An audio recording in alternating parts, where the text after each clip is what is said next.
The player empowerment era of the NBA was ushered in when LeBron made his decision and took his talents to South Beach in 2011, but player movement has always been a staple in the league. Always. However, dating back to the infant stage of the league, rather than the players having control, they literally had none. Coaches and owners ran amok, frequently making impactful and often head-scratching trades. And that's what we're looking at today. There are literally dozens and dozens of trades which massively altered the league at different points in its history. For this video, I've chosen just 4 trades to deep dive on. Is that it? Yeah, Jerry, that's it. Because each one is a banger.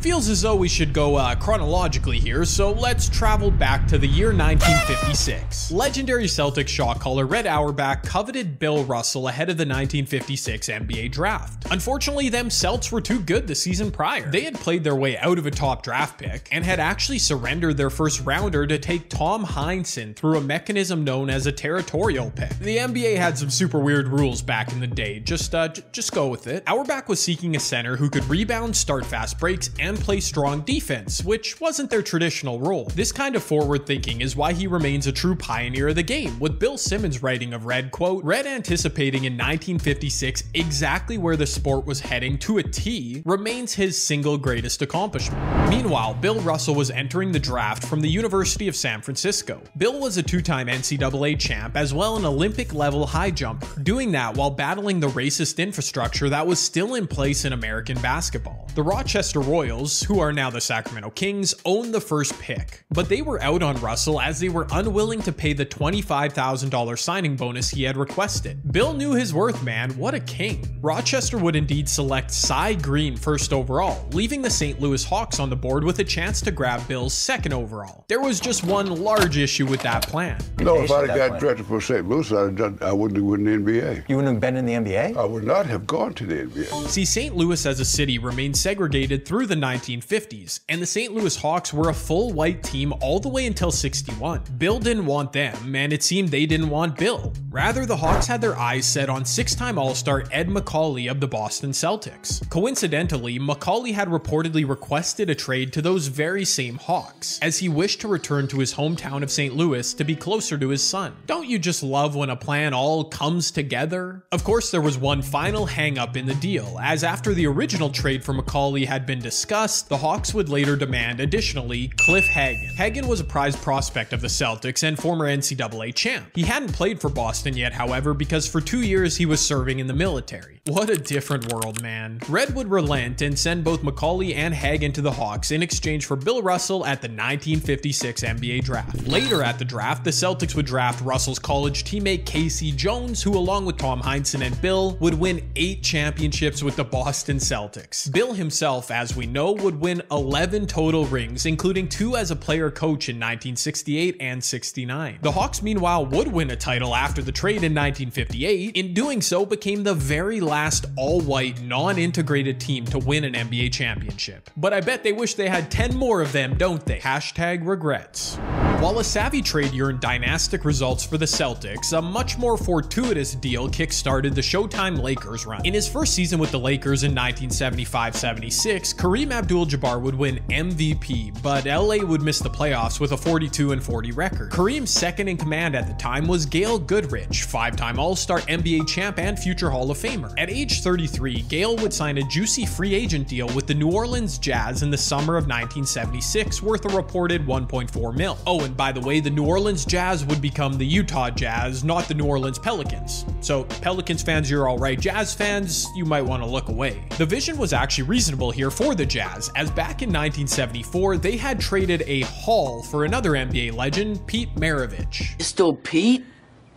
Damn, that's hot. You got that right, young Dave Franco. The Jazz were set to enter their 3rd season in the association with a couple Hall of Famers in the backcourt. What could go wrong? It was at this moment the Jazz knew, well, you know the rest. I mentioned earlier that the NBA has had some super wacky rules over the years. Earlier in 1976, a settlement was reached between the NBA and the Players Association, which eliminated a clause in contracts that bound a player to one team for life. Despite this new Oscar Robertson rule, though, the NBA was still trying to impose their will on players switching teams. So when the Jazz signed Goodrich, there was a price to pay. Now, this part of the story is crazy to me because according to Gail Goodrich himself, the Jazz were unaware of any complications that would arise by signing him. They didn't think any compensation would be required and that the league actually pressured the Jazz into a compensatory trade after the fact. Again, even if the rules were super funky, I have a hard time believing that a team wouldn't know them. This feels a bit like a conspiracy from Gail and the Jazz. The non-conspiracy side of the story is that the league required any team signing a veteran free agent to compensate the team from which that veteran was leaving. And in this case, that meant the Lakers received 3 future first-round picks from the Jazz from 1977 through 1979. That is a lot of guacamole, a lot of the green. You ain't lying, Mike, and by the time 1979 rolled around and that final draft pick conveyed, welp, the Lakers had developed into a playoff contender while the Jazz finished a measly 26-56 with both Maravich and Gail Goodrich seeing their game decline. Fun fact about that Jazz team, they were coached by Lakers legend Elgin Baylor. How ironic. Yet another wacky NBA rule would come into play at this point, as from 1966 through 1985, the league didn't have any semblance of a draft lottery. Instead, the bottom team in each conference would literally flip a coin to determine who picked first overall. The Chicago Bulls somehow forgot that Tails never fail! And picked heads, losing the coin flip, allowing the Los Angeles Lakers to select Magic Johnson first overall. Irvin would go on to lead the Lakers to 5 championships, and unlike with the Bill Russell trade where the Hawks at least got a single one, the Jazz have still never won a ring.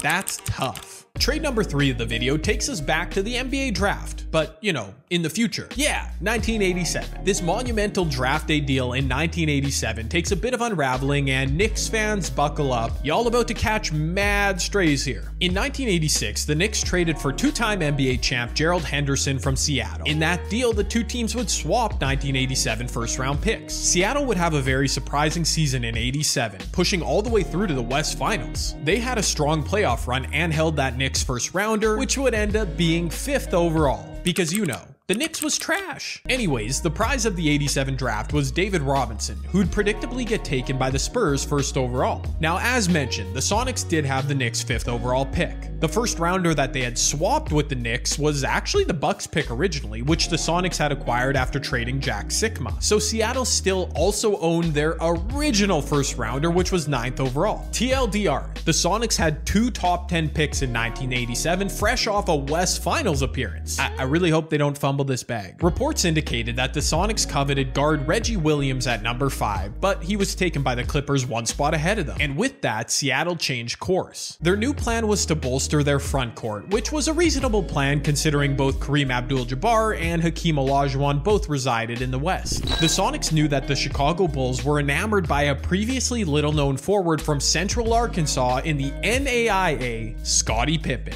The Bulls offered to send Seattle the number 8 pick, plus a future second rounder and a future pick swap in return for Scottie Pippen at number 5. And the Sonics obliged. Seattle picked Pippen in order to deal him to Chicago, with a plan in place to secure back-to-back big men at the 8th and 9th pick. The Bulls would draft Odin Polynice out of Virginia for the Sonics, who then selected Derek McKee out of Alabama at number 9. Both Polynice and McKee did enjoy 15-season NBA careers, but, well, you know, to further solidify a day of absolute larceny from the Bulls. At number 10 overall, because yes, the Bulls owned 2 picks as well in 1987, they'd draft Horace Grant, future staple of the Bulls' first three-peat alongside Pippen and Jordan. Crazy, man. The Sonics literally could have walked out of that draft with Scottie Pippen and Horace Grant. Oh, and also, so could the Knicks. Yeah, we already know they traded the pick that would eventually turn into Scottie Pippen, but the Knicks also traded the pick that the Bulls would eventually swap to the Sonics for Scottie Pippen. TLDR once again, the Knicks had Patrick Ewing and at one point had 2 first-round picks in 1987, traded them both, and they could have had Scottie Pippen and Horace Grant, or better yet, Scottie Pippen and Reggie Miller. I mean... Oh!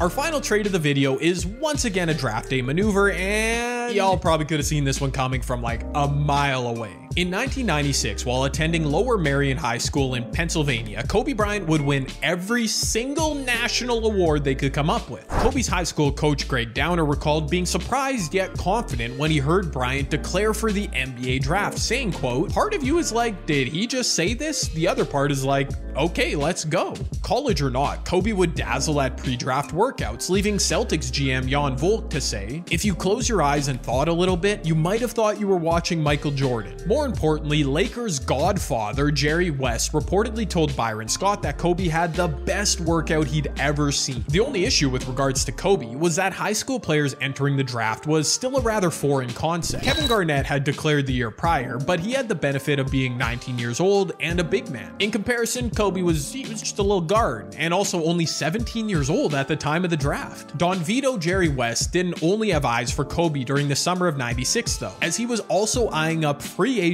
Shaquille O'Neal. In order to sign Diesel, the Lakers needed to move some money out, and had a fairly public plan to do so by trading Vlade Divac. Insert the Charlotte Hornets. The Hornets were fresh off a 41-41 season, with plans to surround new head coach Dave Cowens with established talent. Though the story has shifted over the years, Hornets head scout Bill Branch insists that the Divac trade was actually agreed upon a day prior to the draft for a player to be named later, and that the Hornets never actually entertained taking Kobe themselves. Charlotte would indeed select Kobe Bryant 13th overall at the draft, with plans to ship him off to the Lakers. But the deal was actually held up for a few days. Turns out Vlade wasn't a huge fan of a proposed move from Hollywood to Mecklenburg County. The future Hall of Famer publicly threatened to retire rather than be traded, but fortunately for the Lakers, he would eventually relent and accept his fate. Charlotte would finish 54-28 with Divac in tow, their best season to date in franchise history. But the Lakers would sign Shaquille O'Neal, win 56 games in '97,